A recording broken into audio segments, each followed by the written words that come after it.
Hi friends, good morning.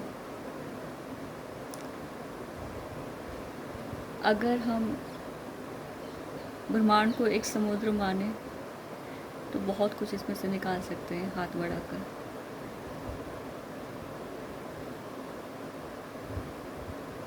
और जो लोग स्पिरिचुअल जर्नी पे हैं उनको नए नए अनुभव होते हैं, और ये बहुत लोगों ने अनुभव किया और कोई नई बात नहीं है।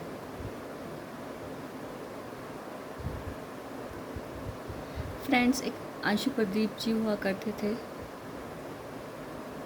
सुप्रीम कोर्ट के लॉयर, जो इस दिशा में आगे निकले थे और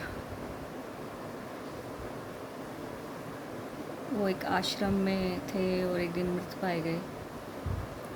तो जब मैंने अपने हस्बैंड से पूछा कि क्या उनकी डेथ का कॉज हो सकता है ऐसे करके, तो वो कहने लगे उन्होंने बहुत सारे ब्रह्मांड के राज जान लिए हैं, तो हो सकता है उनका मर्डर भी हुआ हो। तो एनीवेज ये मैंने इसलिए टच किया क्योंकि बहुत ही अद्भुत रहस्य जब खुलते हैं तो कुछ यकीन भी नहीं होता, क्योंकि इतनी सदियों से जो बातें चली आ रही हैं उनको अगर पलट दिया जाए तो फिर थोड़ा मुश्किल लगता है।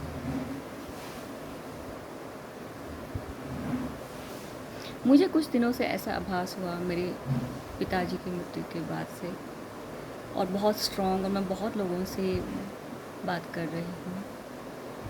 देखिए, मेरा को जो जो मुझे नहीं जानते हैं मैं उनको बता दूँ, जब 87, 88 और 89, यस, उस टाइम की बात कर रही हूँ, तब योगा इतना प्रचलन में नहीं था। उस समय घर से 4 बजे बस में बैठ के विश्वनाथन योगाश्रम जाना और योगा करना रेगुलर। और मुझे याद है 92 में जब मैंने कॉलेज छोड़ा, मेरे फ्रेंड्स बहुत कुछ कर रहे थे, पर मैंने कंप्यूटर कोर्स के लिए अप्लाई किया था आफ्टर ग्रेजुएशन। सो इस तरह की जो बातें हैं दैट वे,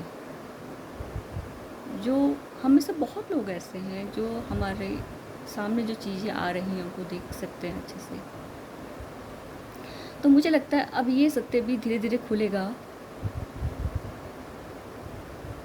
कि कोई मरण घड़ी जो है, जैसे कहते हैं भाई मरण घड़ी फिक्स है, विधि का विधान है। तो कई दिनों से मुझे ऐसी आशंका हो रही थी कि लाइक कि इसमें कुछ थोड़ा सा, मतलब इसमें फेरबदल की गुंजाइश है। और बहुत लोगों से बात करके उनके अनुभव जान के मैंने पाया हाँ है। स्पेशली क्योंकि अब इस समय जब दूसरी लहर के टाइम इतनी मौतें हुई और उनमें से कुछ लोग बच गए, 2-4 हमारे जानकार भी ऐसे हैं जो कि डॉक्टर्स ने बोल दिया कि अब ख़त्म है, फिर उनको दूसरे हॉस्पिटल लेके गए और वो बच गए।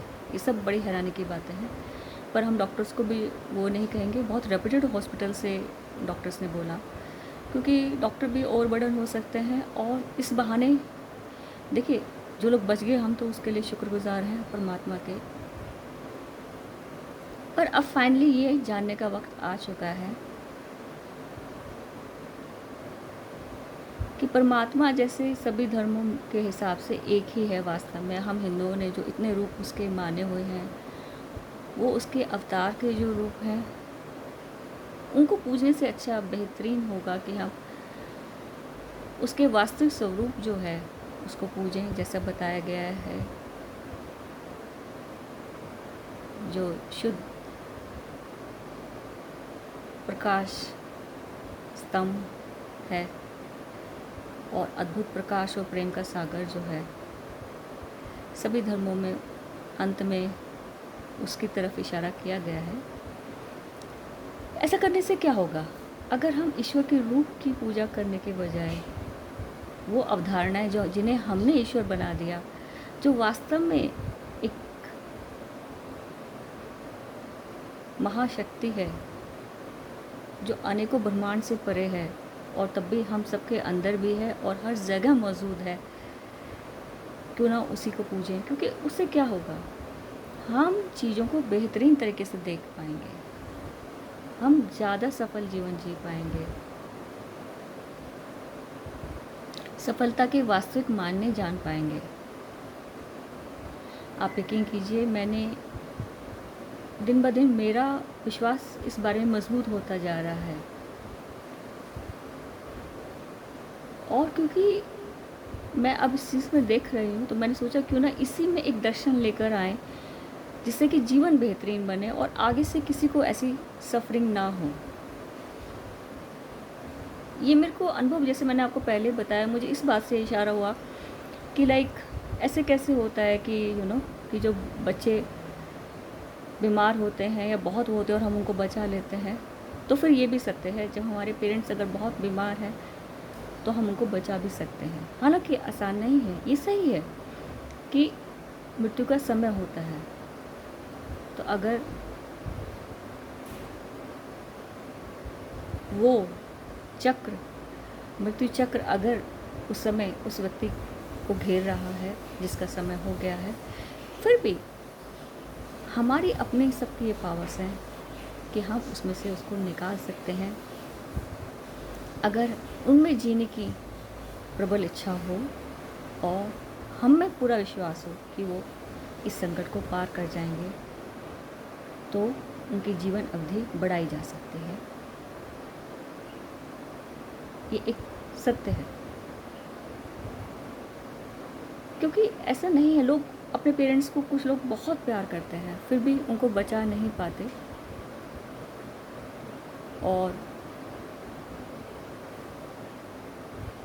जब ऐसा सोचेंगे कि ये घड़ी थी तो वो क्यों नहीं बचा पाते, जबकि ऐसा कुछ नहीं है। कुछ लोग बहुत दूर होते हैं, प्यार पेरेंट्स को सभी करते हैं, बट कुछ लोग इतना टाइम पेरेंट्स के ऊपर लगाते भी नहीं हैं, अपने कैरियर में ज़्यादा इन्वॉल्व हैं, तो भी उनके पेरेंट्स का अगर वो समय नहीं आया तो ऑब्वियसली वो नहीं जाएंगे।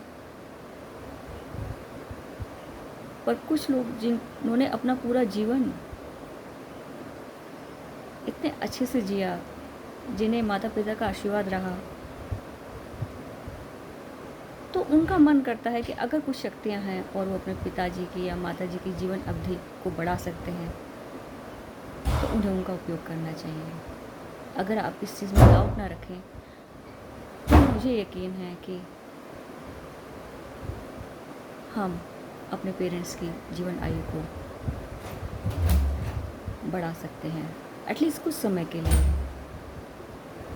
मेरा पर्सनली ऐसा सोचना है कि कम से कम 1-1.5 साल के लिए तो कर ही सकते हैं, अगर हम उस समय उनको उसमें से बाहर निकाल पाएँ। और एक बार जब मृत्यु चक्र से इंसान बाहर आ जाता है तो 1.5 साल मेरे ख्याल से कोई ज़्यादा नहीं है। कई दफ़ा वो 3 साल, 6 साल, 9 साल और 11 साल तक भी ज़िंदा रह सकता है। अगर ये वीडियो सुनने के बाद कुछ लोग अपने पेरेंट्स को बचा पाएँ, चाहे वो 2-4 ही हों, तो मुझे लगेगा कि बहुत अच्छा हुआ है, बहुत अच्छा हुआ है। क्योंकि हर इंसान के जीवन एक्सपीरियंसेस यूनिक होते हैं, और स्पेशली जैसे मेरे डैडी थे, मतलब एक बड़ी अजीब सी बात थी कि वो प्रमुख राजनेताओं को सबको जानते थे, उनके साथ उनके अच्छे संबंध थे, वो एक अच्छी नौकरी में थे और वो लेबर यूनियन के हेड रहे कई साल, और वो जिस बैंक के साथ थे उसके डिफरेंट एसोसिएशन के हेड रहे। तो इस तरह का प्रोफाइल जो है, और इन सब के बाद अगर उन्हें रास्ते में कुछ लोग मिल जाते और उन्हें लगता है इनको बहुत ज़रूरत है किसी तरह की मदद की, तो वो उनकी मदद कर पाते थे। तो ऐसी शख्सियत को खोना, जबकि उन्होंने अपने ऊपर कोई बुक नहीं लिखी ऐसे टाइम पे, तो मुझे लगता है कुछ ठीक नहीं हुआ। इसलिए मैं चाहती हूँ, अगर आप अपने पेरेंट्स को बहुत प्यार करते हैं तो जब वो घड़ी है तो उस समय उनके पास रहें, और बहुत शिद्दत से जिन्हें भी आप मानते हैं उस रूप में या स्ट्रेट वे, जो महाशक्ति हम सबको और संपूर्ण ब्रह्मांड को चला रही है, उसे आमंत्रित करें दया के लिए, कृपा के लिए, और आपके पेरेंट्स को अनुरोध करें कि वो आपका सहयोग दें वापस आने में। All the best, thank you so very much, God bless you.